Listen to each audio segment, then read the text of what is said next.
열림교회 수요 성경 공부에 오신 여러분을 주의 이름으로 환영합니다.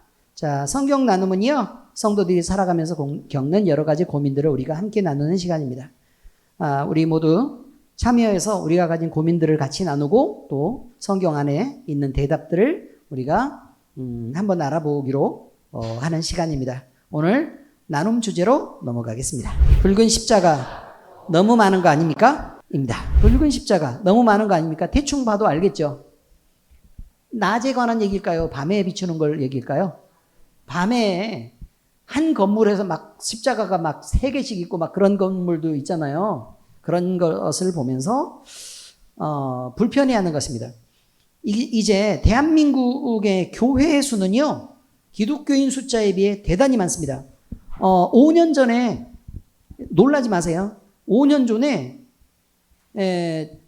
우리나라 전체 인구의 약 20% 정도가 기독교인이었답니다. 20%. 그러면 5명 중에 1명이잖아요. 지금 기독교, 개신교 인구의 수는, 여기 기독교라고 얘기한 건 개신교만 얘기하는 겁니다. 개신교 인구의 수는 약 12.6%입니다. 5년 지나는 동안 무려 7.4%가 떨어졌습니다. 웬만한 종교 한 개에 넘게 이렇게 떨어진 것입니다. 그래서 지금 현재 기독교인 수는 약 630만 명 정도가 된다라고 보고 있습니다. 630만 명. 그러면 그 전에는 서울시 인구보다 훨씬 많았는데 지금 서울시 인구의 3분의 2밖에 안 된다. 이렇게 지금 얘기할 수 있습니다. 자, 그런데 교회의 수는요, 줄어들지 않고 아직도 너무 많다라는 지적을 지금 하고 있는 것입니다. 한 예로 외국인이 우리나라를 방문했대요. 외국인이 우리나라를 방문했는데 밤에 막 야경 이쁘다고 막 이렇게 보면서 깜짝 놀랐답니다. 그런데 붉게 반짝이는 교회 십자가가 너무 많아가지고 놀랬다는데, 아니 군데군데 묘지가 왜 이렇게 많나? 네, 그랬답니다. 근데 그거 묘지가 아니고 다 뭐라고요? 교회였다고 얘기하는 거죠. 그러니까 더 많이 놀란다는 것입니다. 지금 우리나라 교회 수는요, 6만 개 정도가 조금 넘는다고 합니다. 자, 이렇게 교회가 많아지는 것에 대해서 불신자들은 좋지 않은 시선으로 바라보고 있는 것이 현실입니다. 우리가 기독교인으로서 절 많아지는 건 좋아요? 보기 싫어요? 보기 싫죠. 그럼 비슷한 거예요. 그리고 또 이분들이 드는 생각들 중에 뭐가 있는 거냐면, 드는 생각들 중에 교회가 대형화되는 건 좋아해요? 싫어해요? 교회가 대형화되는 걸 좋아해요? 안 믿는 사람들이? 안 믿는 사람들이 볼 때 좋아할까요? 싫어할까요? 엄청 싫다 그러죠? 그죠? 그럼 교회가 그러면 그걸 갈라가지고, 여러 개로 갈라가지고 큰 교회로 하지 말고 작은 교회로 나눠가지고, 그러면 큰 교회 한 개를 나눠서 그럼 교회 10개로 하자. 좋아해요? 싫어해요? 그것도 싫어하죠? 그냥 교회가 싫은 거 아닙니까, 그러면? 예, 그냥 무조건 다 싫은 거죠. 어쨌든 우리가 이 질문에 대해서 같이 마음을 나누면서 생각을 한번 해보는 건 뭐 때문에 하는 거냐면요, 예를 들어 교회 숫자 너무 많은 거 아니야? 라고 다른 사람들이 얘기했을 때 우리가 믿음으로 우리 마음속에 어떤 대답을 하느냐라는 부분이 걸려있기 때문에 이런 것들은 생각을 해야 된다는 것입니다. 그리고 안 믿는 사람들이 너무 많은 거 아니야? 라고 얘기했을 때, 그래 너무 많은 거 아닌가? 라고 생각이 들 수도 있고, 또 성경 안에서도 교회 숫자가 너무 많아지는 것은 바람직하지 않다라고 말할 수도 있는 거잖아요. 근데 교회 숫자가 늘어나는 것을 환영해야 되는데, 근데 교회 숫자가 너무 많이 늘어나면 문제는 교회가 산산이 찢어지고 갈라진다, 이런 의미이기도 하고, 그 다음에 어떤 교회는 한 5명쯤 되는데 그 교회가 막 한 20년씩 30년씩 그렇게 유지돼도 정말 괜찮을까? 라는 생각에 대한 대답들을 우리가 가져야 된다고 얘기하는 것입니다. 자, 그래서요, 교회 밖에서 교회를 보고 비판하는 어떤 분의 사연을 오늘 보실 텐데, 주제를 같이 나누면서요, 우리가 생각 좀 해보고 또 구체적으로 좀 이것은 성경적으로는 어떻게 설명한다 라는 내용을 한번 점검을 했으면 좋겠습니다. 자, 오늘의 사연입니다. 저는 교회들이 우후죽순처럼 과연 그렇게 많이 생겨나야 하는 건지 도무지 이해가 가지 않습니다. 우리 집은 지대가 약간 높은데 밤에 내려다보면 시내가 온통 붉은 십자가 투성입니다. 심지어 지하층은 술집, 2층은 당구장이 있는 건물에 3층은 교회와 전당포가 함께 있고 4층은 점집이 있고 5층은 불교 포교원이 들어있는 변두리 건물도 본 적이 있습니다. 그런 곳에서 무슨 거룩한 신앙심이 생기겠나 싶습니다. 교회는 왜 그렇게 많아야 하나요? 우리가 제약이 너무 많아서입니까? 참으로 기가 막힐 노릇입니다. 여러분은 어떻게 생각하십니까? 여러분, 대충 이해가 되십니까? 사실 요거는 좀, 요 건물 자체는 교회가 좀 영적인 것도 생각하고 그렇다면 굳이 이 건물에 들어가야 했을까? 라는 부분에 대한 의문은 있기는 하네요. 그렇지 않습니까? 어쨌든, 이렇게 1층은 뭐라고요? 지하층은 술집, 1층이 안 나왔네, 1층이. 그죠? 1층은 편의점이요? 그 다음에 2층은 당구장. 뭐 당구장은 요즘에는 괜찮습니다. 당구장이 뭐 어떻습니까? 그죠? 요즘엔 당구장에서 담배도 못 피우고요. 뭐 옛날처럼 뭐 양아치들이 막 껌 씹으면서 이렇게 짜장면 시켜 먹고, 당구대 갖고 이게 큐대 갖고 막 싸우고 막 이렇게 했던 것들이 막 많은 그런 시절이 우리나라도 있었다라고 보는데 지금은요, PBA가 대단히 건전한 조직이기고, 그리고 전 세계에서 우리나라 당구가요, 전 세계에서 가장 유명한 그 대회가 우리나라 대회들이고, 외국 선수들도 우리나라 기업에 속하고 또 우리나라 클럽에 속해가지고 활동하는 선수들도 대단히 많이 있습니다. 그러니까 뭐 당구장은 그냥 좋은 쪽으로 넘어가기로 하고, 그 다음에요, 3층 교회는 어때요? 괜찮아요? 근데 교회만 있는 게 아니고 3층에 건물이 너무 커가지고 전당포도 있네요. 그러니까 어느 동네에 사는지를 모르겠어요. 저는 지금 약간 높은 데 산다 그래서 청담동 사는 줄 알았어요. 근데 그건 아닌 것 같아요. 심지어 4층은 점집이 있고 5층은 불교 포교인이 들어있는 변두리 건물이 있는 것을 본 적이 있다. 자, 이거는 조금 심하긴 하네요. 그죠? 네, 웬만하면 어린이들도 함께 다니고 또 건전하게 이렇게 교회가 이렇게 밖으로 좀 나왔으면 하는 안타까운 마음이 들기는 합니다. 자, 여러분은 어떻게 생각하십니까? 사연에 대한 나눔의 시간을 갖도록 하겠습니다. 교회의 붉은 십자가가 너무 많은 것 같이 보여서 불편하다는 의견입니다. 자, 이제 저는 여러분에게 3가지 질문을 드리고 질문에 대해 자유롭게 이야기하는 시간을 가져보도록 하겠습니다. 자, 첫 번째 질문입니다. 자, 첫 번째 같이 읽겠습니다. 시작. 여러분은 밤에 붉게 빛나는 수많은 십자가들을 볼 때 어떤 생각이 드십니까? 자, 적어도요, 우리 거수 한번 해볼까요? 너무 많은 것 같다. 손 들어보세요. 너무 많은 것 같다. 자, 내리세요. 아니다. 나는 뭐 그거 괜찮다고 본다. 손 들어보세요. 네. 자, 그러면 손 든 사람들은요, 일단 너무 많다 쪽은 무슨 의견을 갖고 계신 것입니까? 2단, 3단 교회는요, 엄청 커요. 2단, 3단 교회는 어마어마하게 커요. 그냥 교회들이 좀 작은 편인 거죠. 그냥 교회들이 작은 편인 거예요. 그리고 실제로 2단 교회들은 그렇게 작지 않습니다. 규모를 키워가지고 교세를 자랑해야 되기 때문에 2단 교회들은 대단히 큰 특징을 사실 갖고 있습니다. 작게 시작하는 것도 있어요? 물론 그렇죠. 작게 시작하겠죠. 처음에는. 그 다음에 또 다른 의견들이요. 자립이 될까? 그럼 자립이 안 되는 교회는 어떻게 해야 됩니까? 자립이 안 되는 교회. 반드시 교회가 자립해야 됩니까? 내가 볼 때는 예루살렘 교회도 자립이 안 된 교회로 알고 있는데. 그죠? 처음에는 넘치도록 풍요로운 교회였다가 나중에 어떻게 됐어요? 예루살렘 교회가 자립이 안 되는 교회로 바뀌었죠. 그래가지고 온 교회들이 다 소아시아에 있는 교회들이 헌금을 걷어가지고 예루살렘 교회를 도왔던 것들도 있습니다. 근데 자립이 그때랑은 다르다. 자립이 안 되는데도 계속 유지해가지고 성도 7명 계속 데리고 이렇게 하는 교회가 있다면 여러분은 어떤 생각이 들어요? 예. 손을 들고 얘기해야 되는데 지금 손 드신 분 먼저 기회를. 단 한 명의 영혼이라도 필요하면 해야 된다. 저도 처음 교회 시작할 때는 물론 하나님이 허락하신 건 아니고, 제가 혼자 계획하기를 자비량으로 내가 돈 벌어서 그렇게 교회를 해야겠다.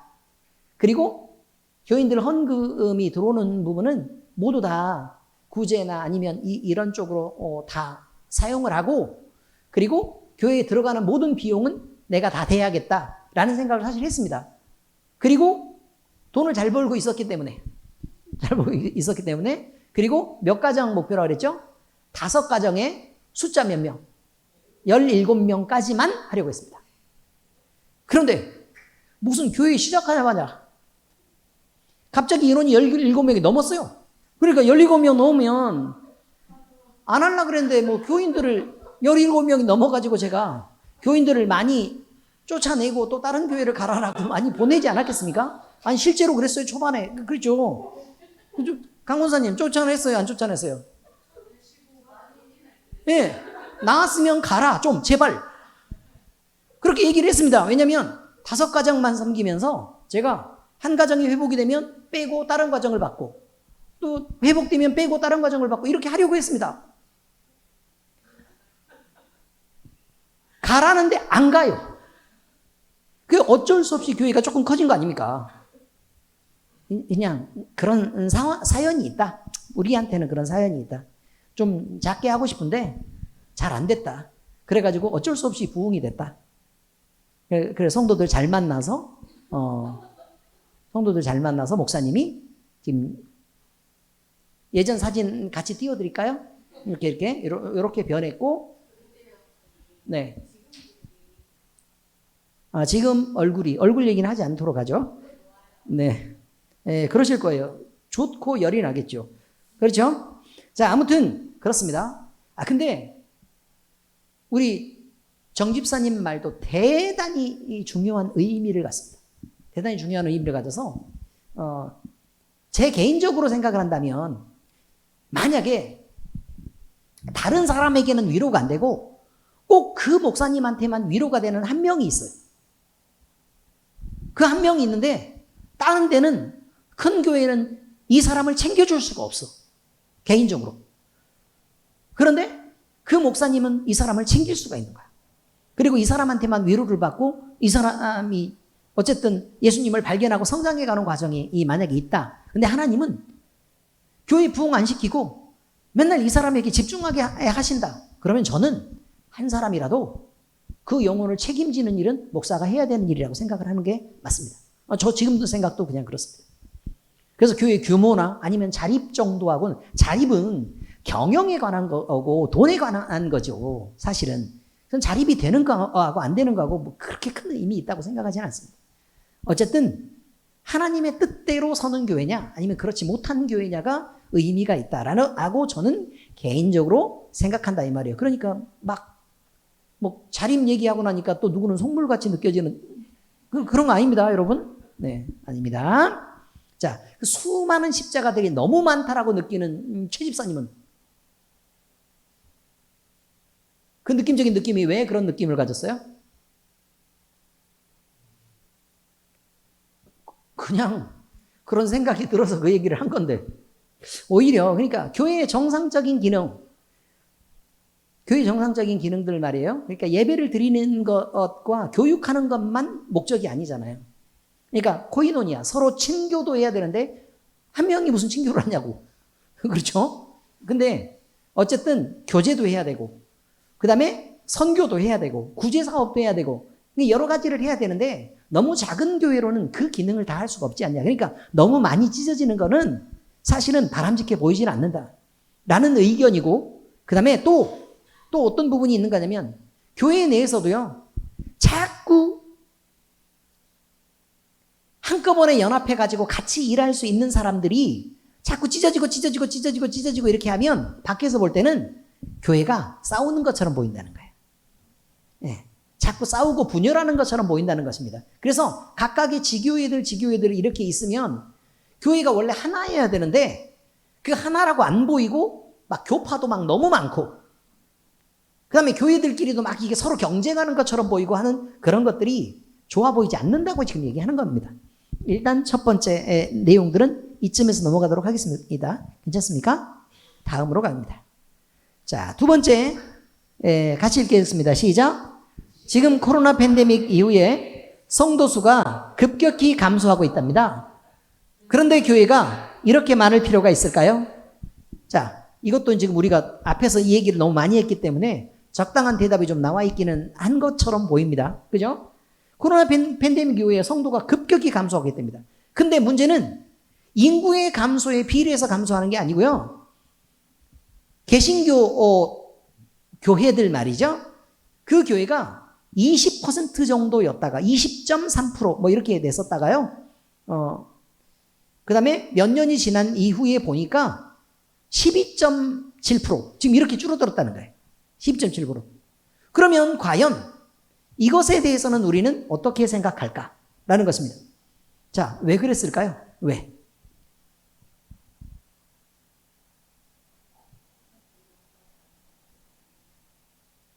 교회 왔다 갔다 하는 그냥 신앙이 아니라 왜 교회를 다니나 싶은 사람도 있다. 네. 어떤 사람이요? 코로나 아까 기독교인의 한 7% 정도의 사람들이 기독교인만 죽었다. 와, 상상도 못한 이야기입니다. 또요. 왜 기저질환이 기독교인만 있어가지고 그렇게 죽었을까요? 자, 여러분, 이거는요, 우리가 그 전까지 계속 다뤄왔던 기독교인들이 얼마나 그 이전에 잘못 행동했느냐라는 부분에 대한 결과입니다. 그러니까 바람직하지 못하게 기독교인들이 살아왔었기 때문에 보기 싫어서 그냥 안 좋은 것입니다. 그래서 교회 나가기도 싫고 그리고 기독교인들을 얼굴 쳐다보기도 싫고 이러는 부분도 있고 그 다음에 두 번째는 본질적으로는 이게 영적 싸움인 것입니다. 이게 말세가 다가오면 다가올수록 참신앙인이 줄어들어요. 참신앙인이 줄어들어서 알곡과 가라지를 갈라내게 합니다. 그런 과정들 속에 오히려 그냥 빈 껍데기여서 교회를 채웠던 사람들은 결국 자기 신앙을 지키지 못하고 결국 떨어져 나갈 수밖에 없는 거고 그리고 알곡인 사람들 물론 남아있는 사람들이 다 알곡이라는 뜻은 아닙니다. 어쨌든 더 신앙을 지키려고 본인의 신앙에서 교회 안에 있기를 더 많이 소망하고 꿈꾸었던 사람들은 어쨌든 영향을 별로 받지 않고 남아있지 않겠느냐라는 내용입니다. 세 번째 질문으로 가겠습니다. 세 번째 질문. 자, 함께 읽겠습니다. 시작. 여러분이 알고 계시는 한국 개신교 교단은 어떤 것들이 있습니까? 교단이 이렇게 많은 이유에 대해서는 알고 계십니까? 자, 개신교 교회 교단 얘기를 왜 하냐면 그 많은 십자가와 관계 있기 때문에 그렇습니다. 그 많은 십자가. 왜냐면 예를 들어 강화 쪽에는 뭐가 많아요? 강화 쪽으로 들어왔어요. 감리교가 많아요. 전라남도에는 뭐가 많아요? 기독교 장로회가 많아요. 전라남도에는 기독교 장로회가 많아요. 대부분 다 그냥 기장이에요. 기독교 장로회가 많아요. 그 다음에 여의도 쪽에는 뭐가 많아요? 여의도 쪽이나 서울 근교 쪽으로 이렇게 오면 순복음이 또 엄청 많아요. 경기 일원으로 이렇게 내려오면서 아무튼 이렇게 교단이 많은 것도 교회가 많아지는 이유가 되겠죠? 그렇지 않습니까? 그러니까 다른 교단들이 이렇게 많이 생기는 거니까. 자, 그런데 여러분이 알고 계시는 개신교 교단들이 어떤 게 있어요? 알고는 계시는지 한번 물어보려고 그래요. 예수교 장로회. 그냥 장로회라 그러면요. 장로회라 그러면 대한예수교 장로회도 있고요. 그 다음에 기독교 장로회도 있습니다. 그러니까 장로교회들이 있다는 거예요. 장로교회들. 근데 이것도 서로 나눠지는 거죠. 근데 예수교 장로회도요. 예수교 장로회도 통합층이 있고 합동측이 있습니다. 그리고 합동측에는 또 각각 또 여러 가지 노선이 서로 다른 신학교들이 존재하고 그 다른 신학교들에 따라서 이렇게 교단 총회가 다른 그런 그 여러 교회들이 존재합니다. 또 성결교회도 존재합니다. 성결교회. 또 그 다음에요. 침례교도 존재합니다.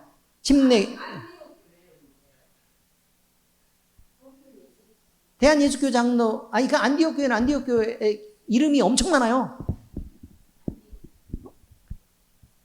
이름이 엄청 많아요. 안디옥 교회를 이름으로 한 교회들이 엄청 많아요. 예, 또요. 제7일 안식교는 2단입니다. 2단인데 걷다 대고 교회라고 지금 이렇게 얘기하는 거는 도대체 얼마나 가르쳐야 될지를 모르겠어요. 제7일 안식교 2단입니다. 그 다음에 또요. 하나님의 교회 2단입니다, 여러분. 예, 그 다음에 또 그래, 순복음 나오잖아요. 순복음도 2단 시비에 대단히 많이 논란에 올랐었던 큰 싸움이 있었던 교단입니다. 그 침례교 쪽에서도 성막교회 쪽도 2단 시비가 대단히 많았던 건데 어쨌든 저는 뭐 여기서는 그 뭐라고 얘기를 하지 않겠습니다. 우리나 똑바로 잘하자라는 식으로 얘기를 하겠습니다. 그 다음 또요. 이거 크리스마스 다가오면 구세군도 있어요. 구세군. 그렇죠? 구세군도 있고요. 그 다음에 문제는 대한예수교 장로회라고 얘기를 하는 교회들 중에서도 이단들도 대단히 많이 있습니다. 예, 그런 것들도 알아두시기 바랍니다. 신천지 교회는 어떻습니까? 이단입니다. 분명히 얘기하지만 신천지 교회 이단입니다. 자, 이래서요, 우리가 왜 이렇게 많이 갈라졌을까? 도대체 왜 이렇게 많은 교단들이 이렇게 존재할까? 그러니 교단들마다 뭐 이 지역에 교단들마다 한 개씩만 교회를 세워도 얼마나 많은 교회가 존재하겠냐 이 말이에요. 근데 교단들마다 5개씩 세우면 어떻게 돼요? 더 많이 있겠죠. 10개씩이면요. 당연히 2배만큼 더 많아지겠죠. 그런 의미들도 있다는 것입니다. 자, 어쨌든 여러분 오늘 이 이야기에 대해서 좀 하려고 합니다. 자, 에피소드를 소개하도록 하겠습니다. 한국 개신교 교회. 여러분이 이거는 좀 알아둬야 될 그 필요가 있어서요. 제가 그 교회사적인 의미로 잠깐 얘기를 해보도록 하겠습니다. 한국 장로교회 시작은요, 1884년 소래교회라는 곳이 우리 이 나라에서 그 초가집을 소래 마을에 초가집이 있었는데 여기 그 인천 소래 얘기하는 거 아니고요. 자, 황해도 이게 북한 황해도 장영군 대구면 여기서 대구는 대구 얘기하는 게 아니고요. 황해도 대구입니다. 알았죠? 대구면 송천리에 소래마을이라는 곳에 초가집에 처음으로 교회가 세워졌습니다. 우리나라 최초의 교회입니다. 자, 여기서 한국 장로교회가 여기서 시작했어요. 그래서 최초의 자생한 개신교회라고 얘기하는데 어쨌든 여기서 목사가 없었기 때문에 선교사님들이 이제 여기서 예배를 드려주고 이렇게 했던, 그렇지만 한국에서 우리 교회 만들어야겠다라고 해서 만든 첫 번째 교회가 바로 소래교회라 이 말이에요. 그런데 이후에 한국에 입국한 선교사님들이 계시는데요. 언더우드 선교사 아시죠? 언더우드 선교사는 미국 북장로의 소속입니다. 그러니까 결국 언더우드 선교사님이 오면 와서 쭉 다 그 선교 활동을 하면 어떤 교회들이 세워져요? 장로교 세워진 거라 그 말이에요. 자, 그 다음에 아펜젤러 아시죠 다들? 아펜젤러 선교사님이 와가지고 쭉 이렇게 선교 활동을 했어요. 이것도 미국 감리교회에 미국 쪽에서 선교사님들이 주로 많이 들어왔으니까 아펜젤러 그 선교사는 만약에 선교 활동을 했다. 그럼 누가 활동이 돼요? 이제 그렇죠. 감리교가 점점 이렇게 퍼져나가는 거다. 그래서 이쪽 근처에요. 감리교 많아요. 자, 그 다음에 그런데 이 사람들이 들어왔어요. 근데 지금 현재는 교회는 욕을 바가지로 먹고 있잖아요. 그런데 기독교 교회가 그렇게 욕을 먹을 만했냐 그 말이에요. 근데 이분들이 들어와서 한 일이 뭐냐 그러면 선교 활동을 했어요. 그리고 선교 활동을 하면서 뭘 했냐면 병원도 짓고 학교도 세우고, 그래서 그때 그지꼴을 면하고 있었던 우리나라 사람들이 있었는데 실제로 선교 활동을 하면서 서양식 병원이 지어졌고, 그래서 고종 황제가 그다음에 그 민비 쪽의 외척들이 있잖아요. 이 사람들이 그렇게 서양 의학을 들여오고 싶어서 사실은 친일을 했던 거예요. 제가 친일을 찬성하거나 아니면 그쪽을 어쨌든 더 옳다고 얘기하는 건 아니에요. 그냥 그런 사실이 있었다고 얘기를 하는 거죠. 그래서 민영익, 예, 이 사람이 큰 병에 걸렸을 때 어쨌든 그 선교사님들이 치료한 그 치료를 받고 회복이 되면서부터 뭐 병원도 이렇게 세워지고, 그 다음에 학교도 세워지고, 그래서 왕의 명으로 이렇게 그 선교 활동을 하게 되었다. 이거죠. 황제의 명이죠, 사실은. 황제의 명. 자, 그것뿐만 아니라, 성경 찬송을 번역을 하는 일과, 그 다음에 출판 인쇄업을 하는 일들을 통해서, 우리 이 나라 사람들이 굉장히 많이 개화되도록 했다는 거예요. 문제는 뭐냐면, 만약에 조선이 그대로 있었으면, 이제 선교가 이루어지지 않아서 조선이 그대로 있었다는 거예요. 제가 일본이 우리나라를 지배했던 걸 찬동하는 쪽이 분명히 아니라고 얘기했습니다. 저는 일본 엄청 싫어해요. 자, 그런데 그런 의미로 보더라도 만약에 우리나라에 기독교가 들어오지 않았으면 어떤 상황으로 우리가 계속 이어질까? 이거죠. 저는 별로 상관이 없어요. 왜냐면 우리 아버지가 나 양반이라 그랬거든. 그렇지만 양반이 10%가 안 돼요. 그럼 나머지는 다 공납점 사가지고 다들 막 노비 출신들인데, 노비 출신들인데 기본적으로 자기가 막 6.25 전쟁도 겪고 막 이렇게 일제시대를 겪고 막 이렇게 하면서부터 막 이것저것 막 다 없어지고 나니까 다들, 응? 우리는 양반이네. 막 이렇게 해가지고 우리나라가 지금 주장하는 바에 의하면, 그러니까 너 양반이야, 쌍놈이야, 이렇게 물어보면 다 물어보고 다니잖아요? 그럼 90%가 양반이래. 천방지축 마골피 빼놓고는 다 양반이고. 구씨는 어떻습니까? 양반입니까? 아닙니까? 양반님? 김씨는요? 어느 시대 때? 야, 그런데 여러분, 김씨는 쌍놈이 없대요.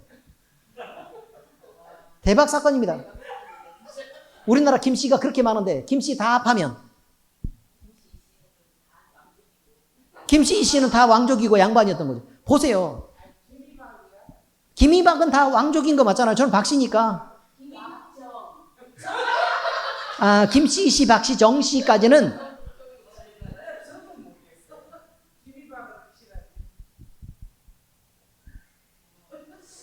아무튼 그냥 그렇다라고 얘기를 하고, 그 다음에 이씨군요. 이씨. 그렇죠? 아, 왕족. 어디 이씨가 왕족인데요? 다 전주 이씨들이에요? 전주 이씨예요? 벽진 이씨? 집사님은요? 아니, 왕족이 벽진 이씨랑 결혼하면 어떡해요?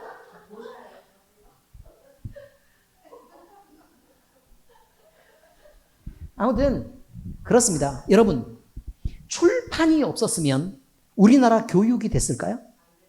이게 대단히 큰 문제라고요. 만약에 기독교가 전파되지 않았었으면, 그때 신분제도를 인정하지 않고 다들 모두 하나님의 귀한 자녀들이라고 얘기를 했었기 때문에 수많은 사람들이 순교를 했어요.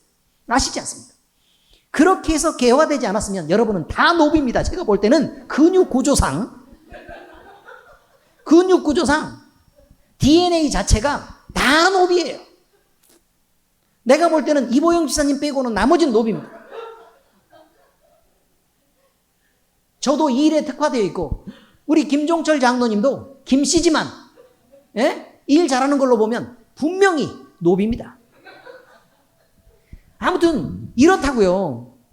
그 다음에 뭐 우리 김경수 장로님은 강원도 산골에 처박혀서 있었는데 무슨 양반이겠습니까? 그건 말도 안 되는 소리지. 저는 전라도 출신인데 그러니까 우리가 주로 주장하는 거 그죠? 큰 벼슬을 하고 있었는데 나라에 비리가 있었는데 그냥 비리에 저항하다가 먼 곳으로 귀향을 갔다. 예, 귀향을 갔다. 그 귀향 가가지고 거기서 뭐 자리 잡고 어쩌고 하다가 보면 뭐 동학 농민운동에도 가입하고 어쩌고 뭐 이런 얘기를 많이 하고 있는 헛소리입니다. 자, 아무튼 그렇습니다. 출판이 지금 현재 우리가요 민주주의를 누리고 있는 것에 대한 기본은 사실 기독교가 기여한 것입니다. 이거 엄청 중요한 것입니다. 네, 그건 인정해야 된다는 얘기를 말하고 있는 거예요. 그 다음에 두 번째요.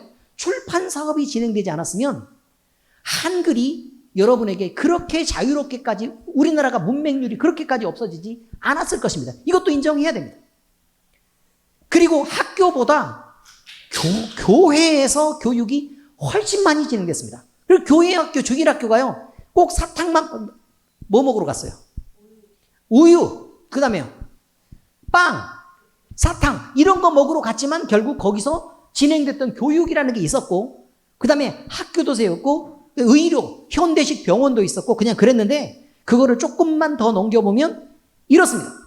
자, 처음에요 광해원이 세워졌는데 1885년에 알렌 선교사입니다. 알렌 선교사 원래 의사입니다. 원래 의사인데 최초의 서양 병원이 생겨졌는데 왕립병원이에요. 고종이 세우라 그랬어요. 민영익을 치료했는데 살릴 수 없는 상태에서 살려낸 거예요. 그러니까 너무 신기에 가까운 의료 행위였죠. 그때 당시에는 침을 꽂고 한약을 데려 먹여서 막 이렇게 하고 집도 막 태워가지고 막 이렇게 해가지고 이렇게 해야 되는데 그러지 않았다는 거예요. 막 째고 막 이렇게 해가지고 살려냈다는 거죠. 꼬매고 이래 해가지고 문제는 뭐냐면 그때 고종이 묻습니다. 뭐라고 묻냐면 고종이 누군데요? 고종 사촌 얘기하는 거 아니라고. 아시겠어요? 네, 그 당시 황제를 얘기하고 있습니다. 근데 고종이 묻습니다. 알렌에게. 내가 무엇을 너에게 해주기를 바라냐? 라고 얘기했더니 뭐라고 얘기했냐면 병원을 세우게 해주십시오. 아니 그거라면 딴 데 하지 말고 여기 이쪽에 왕립 여기 우리 근처에다가 이렇게 병원을 세워라. 그거 얼마나 좋냐? 라고 얘기해서 허가를 내줬어요. 그게 바로 뭐냐면 광해원입니다. 광해원. 멋지죠? 그죠? 자, 그러니까 이거는 남을 유익하게 한 게 아니라 자기들이 이익을 위해서 세운 거예요. 선교사를 받아들이고 이렇게 했단 말이에요. 그런데 그때 알렌 선교사가 미국에 있는 의사들 여러 명을 데리고 왔는데 그 의사들이 모두 다 무급으로 활동했습니다. 나라에서 돈을 안 주겠다고 얘기한 게 아니에요. 선교사들이 뭐라고 얘기했냐면 저희는 돈을 받지 않겠습니다. 라고 얘기했죠. 그래서 무급 의료 체계가 여기 있었습니다. 사실 의사들이 요즘에 돈 많이 벌잖아요. 그죠? 외국인이 돈 많이 버는 거 아닙니다. 우리나라 의사들이 우리나라 국적을 가지고 많이 뜯어내는 것입니다. 그건 알고 있어야 된다 그 말이에요. 우리 교회에 다행히 의사가 병원 쪽 관계자들이 있긴 있지만 그렇습니다. 그런데 광해원이라고 처음에 이름을 붙여서 여러분도 광해원을 알죠? 그런데 4월 달에 처음 세워졌거든요. 85년 4월에 세워졌는데 12일이 지나고 나서요. 재중원이라고 이름을 바꿉니다. 왜냐면 왕가만 위해서 있는 것보다는 귀족만 위해서 있는 것보다는 널리 대중들을 치료하고 유익을 주는 병원이라고 이름을 그렇게 하면 좋겠다. 그래가지고 재중원이라는 이름으로 바꿉니다. 그래서 조선이 설립한 최초의 서양식 병원이 된 것인데 이것이요 세브란스 병원 된 겁니다. 얘가 세브란스 병원이에요. 멋지죠? 그런데 이 재중원이요 모든 서양식 병원의 원류입니다. 여기서 시작해서 퍼져나간 것입니다. 그러니까 지금 세브란스 병원, 이 제중원의 영향을 받은 현대 병원들 중에 뭐 당연히 세브란스는 그거 따라왔으니까 그렇지만 서울대병원도 이쪽입니다. 기독병원도 마찬가지로 이쪽입니다. 그 다음에 뭐 아무튼 여러 가지 다 현대식 병원은 다 여기서 왔다 그 말이에요. 그러니까 지금 현재 우리나라가 의료 강국으로 지금 소문이 나 있잖아요. 성경도 있지만 의료 강국으로 소문이 나 있습니다. 근데 그렇게 되게 된 원인을 제공하는 사람들은 선교사들이었다 이 말이죠. 그러니까 기독교가 그렇게 많이 욕을 먹어야 될 지금 이유가 없다고 지금 얘기를 하는 것입니다. 자, 다음이요. 경신학교입니다. 학교. 언더우드 선교사가 만들었습니다. 뭐가 됐다고요 지금? 연세대 배지학당입니다. 아펜젤러 선교사가 만들었습니다. 뭐예요? 감리교 신학대학이 됐습니다. 근데 여기에서 졸업생들을 보면 이렇게 읽어보세요. 이승만, 그 다음 주시경, 그 다음 김소월, 그 다음 조금 남한 쪽에서는 조금 퀘스천이 있긴 하지만 여운형. 그런데 거기에 선생님으로 누가 있었냐면 서재필, 김규식 등등등이 있었다. 그러면 여기를 보세요. 다 민족 지도자들입니다. 그렇지 않습니까? 왜 기독교가 욕을 먹어야 되냐라는 얘기를 지금 하고 있는 것입니다. 우리가 누리고 있는 모든 혜택들이 어디서 왔는지부터 알아야 되는데, 그 다음에 이화학당, 메리 크리스마스가 아니고 누구라고요? 메리 스크랜턴. 됐죠? 미국 북감리교에서 그러니까 이화대학교가 만들어진 이화대학교, 그 다음에 여대, 그 다음에 중고등학교가 있잖아요. 부속. 그죠? 그쪽이 모두 다 이화학당이고요. 그 다음에요, 정신학교, 애니 앨러스, 미국 북장로교회, 정신여고, 강남에 지금 있습니다. 강남 대치동에 있는 정신여고가 선교사님이 만든 기독교 학교입니다. 그리고 숭실학교, 이건 말 하나 마나 뭐가 됐다 그 말이에요? 숭실대학이 됐겠죠. 그런데 이거 숭실학교 원래 남한에 있던 거 아닙니다. 남한에 있던 거 아니고요. 평양에 만들었어요. 평양에 만들었는데 신사참배를 엄격하게 거부합니다. 엄격하게 거부해요. 그러면 일제시대에서 신사참배를 거부했으니까 어떻게 됐겠어요? 다들 끌려가고 두들겨 맞고 찢기고 그렇게 해서 폐교가 됩니다. 그리고 그 학교가 점점 자라서요. 김일성 종합대학 됩니다. 이해되셨어요? 김일성 종합대, 이 학교가 자라서 김일성 종합대학 됐어요. 그리고 남한으로 밀려서 쫓겨나온 사람들이 이게 성실의 정신을 잊으면 안 된다 해가지고 성실하게 성실을 지켜온 것입니다. 그래서 성실대학이, 그 다음에 부속 학교들이 그렇게 만들어지게 된 것입니다. 어떻습니까, 여러분? 그러면 이것이 김일성 종합대학으로 발전했으니까 정말 선교사들은 못할 짓을 했다. 이러면 돼요, 안 돼요? 안 되죠. 해온 일이 너무 많다는 거예요. 민족 독립운동에도 개입을 해 있고, 민족 지도자들도 어마어마하게 많이 배출이 돼 있고, 지금 우리가 누리고 있는 이 많은 혜택들이 사실은 기독교인들의 수많은 희생에 의해서, 선교사님들의 피땀 노력에 의해서 만들어진 것이 사실입니다. 그런데 지금 우리 기독교인들은 이 정신을 지켜내지 못해서 욕먹는 거라 그 말이에요. 신앙 선배들이 갖고 있었던 정신을 지켜내지 못하고, 맨날 복이나 받으려고 그러고, 이것은 뭐 하던 정신을 우리가 이어받은 거냐면, 선앙당에 가고, 뒷곁에 가서 찬물로 목욕하고, 그 다음에 이게 비나이다 하던 그 귀신 정신을 이어받아서 기독교가 그렇게 끌려갔기 때문에 지금 욕을 바가지로 먹고 있는 것입니다. 기독교인은 리더여야 됩니다. 우리가 그래야 된다 그 말이에요. 근데 선한 리더여야 돼요. 선한 영향을 끼치는 좋은 리더여야 됩니다. 우리가 그 책임을 못해서 욕먹는 건 우리에게 기대하는 바가 너무 큰데도 불구하고 우리가 그것을 못하기 때문에 그렇습니다. 자, 다음으로 갑니다. 개신교의 여러 교단들이 있습니다. 그런데 우리 개신교가 우리나라에 들어올 때 이미 지역, 국가와 정치, 성경 해석 이런 문제 등으로 인해서 세계적으로 여러 교파가 존재했고, 그리고 이미 갈라진 상태에서 들어왔기 때문에 교단이 많은 것입니다. 여기까지 이해가 잘 되시죠? 우리가 다 찢은 거 아니라 그 말이에요. 우리가 찢은 거 아니고 찢어져 있었는데 들어온 거라 그 말이죠. 이런 상태입니다. 그래서 장로교회도 있고 감리교회도 있고 침례교회도 있고 영국적으로 성공회도 있고 또 오순절교회도 있고 개혁교회도 있고 이렇게 여러 교회들이 잔뜩 있어서 우리나라에 이제 각각 선교사님들이 들어와가지고 선교 활동을 했었던 거다. 이런 말입니다. 자, 그런데요. 한국 개신교회도요. 실제로 여러 교단의 선교사 파송, 정치, 성경 해석과 수용 여러 가지 문제로 한국 교회들도요. 실제로는 정상적인 과정을 잘 지키지 못했습니다. 그래서요. 실제로 장로교회에서도 보수와 개혁 쪽으로 나눠지는데 우리 고신 쪽은 평양에서요. 신사참배를 안 하고 목숨을 버리더라도 우리는 못한다라고 얘기했던 사람들이 지금 고신 쪽입니다. 그리고 그 사람들이 그리고 나머지는 신사참배를 목사들이 한 것입니다. 성도들이 헌금한 돈을 걷어다가요. 일본 천황에게 가서 미리 바치면서 우리는 천황의 자녀들입니다. 라고 얘기했습니다. 목사들이 가서. 근데 평양 부흥운동이 일어난 후에 그랬다 그 말이에요.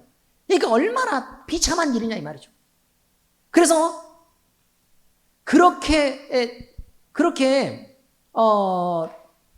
어쨌든 그런 문제로 갈등을 겪었어요. 그런데 그러고 나니까 나중에 어떤 일이 벌어진 거냐면 북한 쪽에 평양 대부흥운동이 일어났던 그 지역은 모조리 다 공산당이 다 차지해버렸습니다.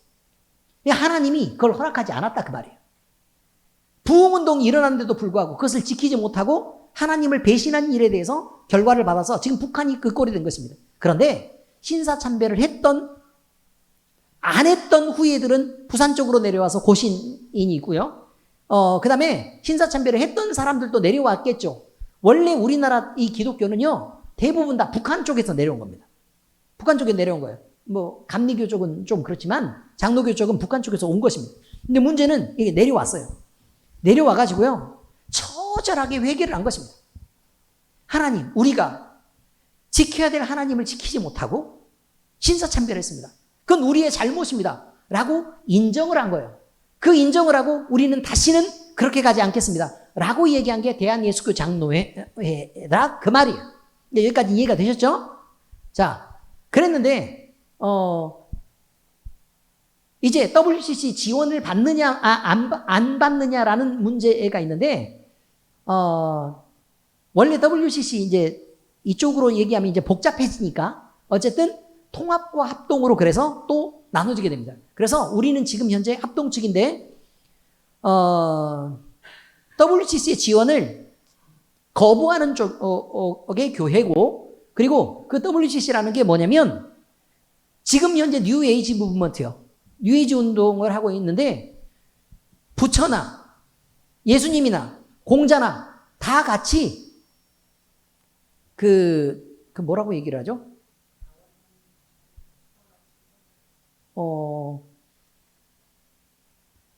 시대를 이끌었던 중요한 영적 지도자들 중 하나다.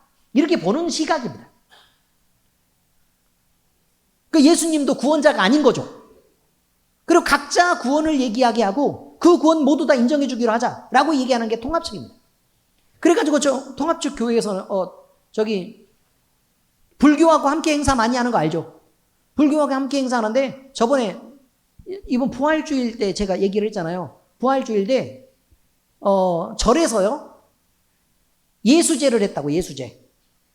예수님이 돌아가신 날을 기념해서 우리가 제사를 지내주기로 하겠다. 절에서 그거 했다고.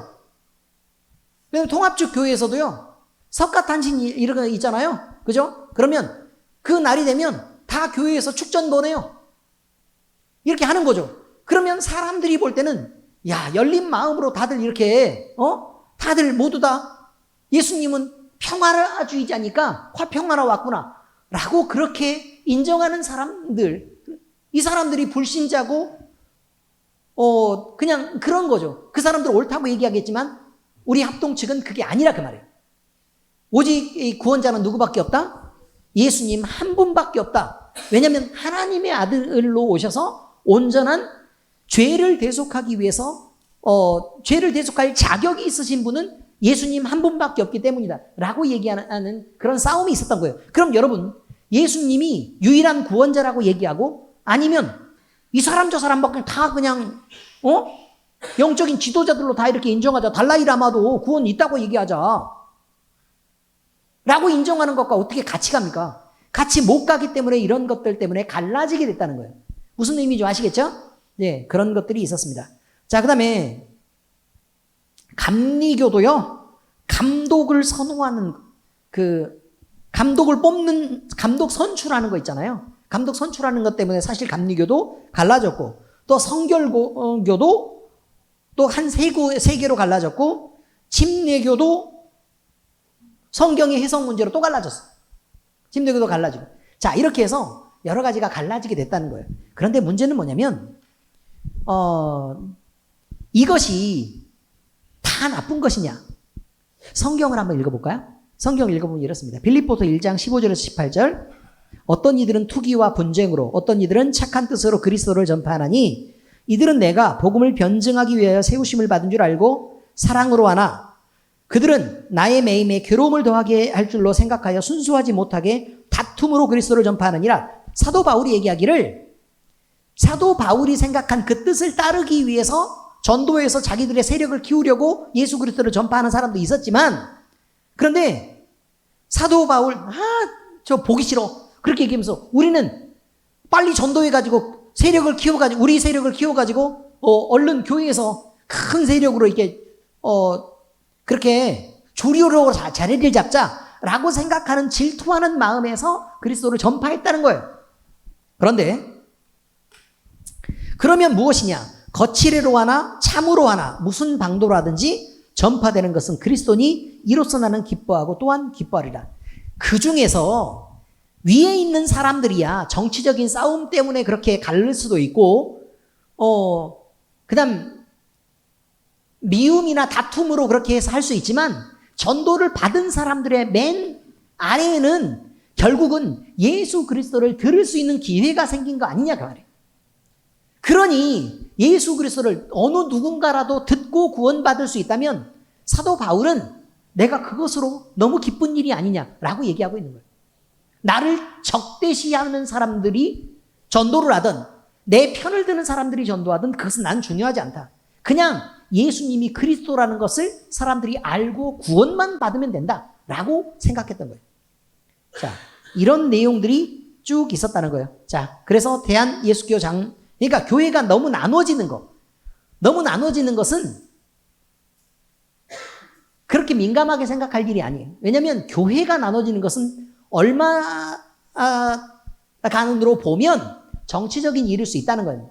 그렇지만 그 교회가 나눠지고 살아남기 위해서라도 전도를 해야 하고, 그리고 또 그것 때문에 내 당장의 필요를 위해서라도 교회에 닿도록 노력을 해야 되고, 그런 것 때문에 예수님이 그리스도라는 것이 전파될 수 있고 죽어가는 영혼들이 살림을 받을 수 있다면 그걸로 된 거란 말이에요. 그리고 그것 때문에 만약에 욕을 먹는다면 욕 먹어도 괜찮다는 것입니다. 자, 대한예수교 장로회 합동 측 1901년 시작된 조선예수교 장로회 공의회를 모체로 1912년 대한예수교 장로회 합동총회가 창립되었습니다. 그래서 지금까지 쭉 오게 된 것입니다. 자, 이제 성경의 가르침을 간단히 보겠습니다. 첫 번째, 교회는요, 다양한 환경과 처지의 모든 사람에게 위로를 주도록 찾아가야 합니다. 다시 말해서요, 어느 누구도 소외돼서는 안 되기 때문에 그 큰 교회가 할 수 있는 일이 있고 작은 교회가 할 수 있는 일이 있고 미자립이지만 겨우 몇 명만 데리고 해야 될 일들도 때로 있는 것입니다. 만약에 큰 교회가 바람직해서 그것만 있어야 된다면, 작은 교회 가는 게 위로가 안 됐다면 뭐하러 한두 명인 사람이 그 작은 교회를 굳이 다니고 있겠습니까? 안 다니겠죠.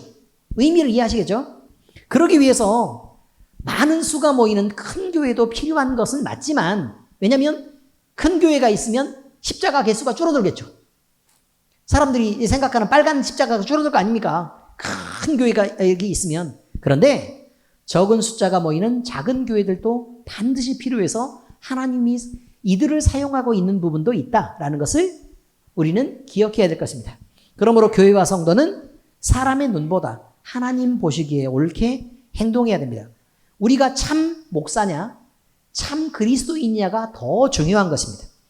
우리는 앞에 신앙의 선배들이 우리나라에 그렇게 유익을 미쳤던 것처럼 우리 역시 많은 사람들에게 유익을 미치고 칭찬받도록 노력해야 되는 것을 잊지 마시기 바랍니다. 두 번째입니다.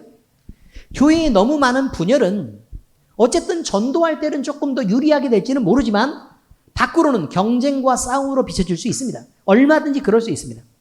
그런데요, 예수님은 화평을 주시려고 이 땅에 오셨습니다. 그러니 교회와 교회가 경쟁하는 것보다 교회들끼리는 서로 믿는 사람으로서 반가워하고, 그리고 다른 교회에 다녀도 그냥 그들의 신앙들이 서로 존중되고 이해되고, 그리고 서로 예수님을 하나로 섬기는, 주님과 그리스도로 섬기는 같은 형제 자매라는 것을 잊지 마시고 서로 화평하시기를 부탁합니다. 물론 여러분이 우리 교회를 자랑스러워하는 건 제가 누구보다 잘 알고 있습니다. 그러나 그것이 다른 교회와 차별을 두는 것이라면 여러분의 신앙이 옳지 않다라고 말하는 것입니다. 그러니까 다른 교회도 훌륭한 교회입니다. 자, 그러므로 우리도 화평을 전하고 화목할 수 있게 되기를 바랍니다. 자, 세 번째입니다. 교회는 양적 성장보다 그리스도를 전파하고 주변의 빛과 소금의 역할을 감당해야 됩니다. 그러니까 구원이 우선이라는 거예요. 일단 구원이 우선, 그 다음에 빛과 소금의 역할, 유익을 주는 것은 그 다음이라고 얘기하는 것입니다. 자, 그러므로 우리 신앙의 선배들이 보여줬던 선한 모범을 늘 따라야 됩니다. 그래서 사회에는 유익을 끼치고, 그들이 이 사회에 유익을 끼치는 건 그들이 세상에서 잘 살게 되기를 바라서 그런 거 아닙니다. 복음이 잘 전달되기 위한 방편으로 그들은 무급으로 일했고 치료를 했고 그 다음에 헌신하다가 순교한 것입니다. 그러니 우리는 그 고마움들을 잊지 말아야 됩니다. 그리고 우리 대한민국 국민들은 무엇보다 수많은 선교사님들이 우리에게 와서 우리의 신분 제도가 달라지게 됐고, 그래서 대한민국이라는 나라가 만들어지게 된 거고, 그리고 교육이 정상적으로 진행될 수 있도록 우리를 도와주었고, 어려울 때 또 먹여주었고, 그리고 의료 혜택을 베풀면서 우리를 도와주었다는 사실을 잊으면 안 됩니다. 그 고마움을 잊어버리면서 자꾸 비판하면 되겠습니까? 그것은 바람직한 일이 아닙니다.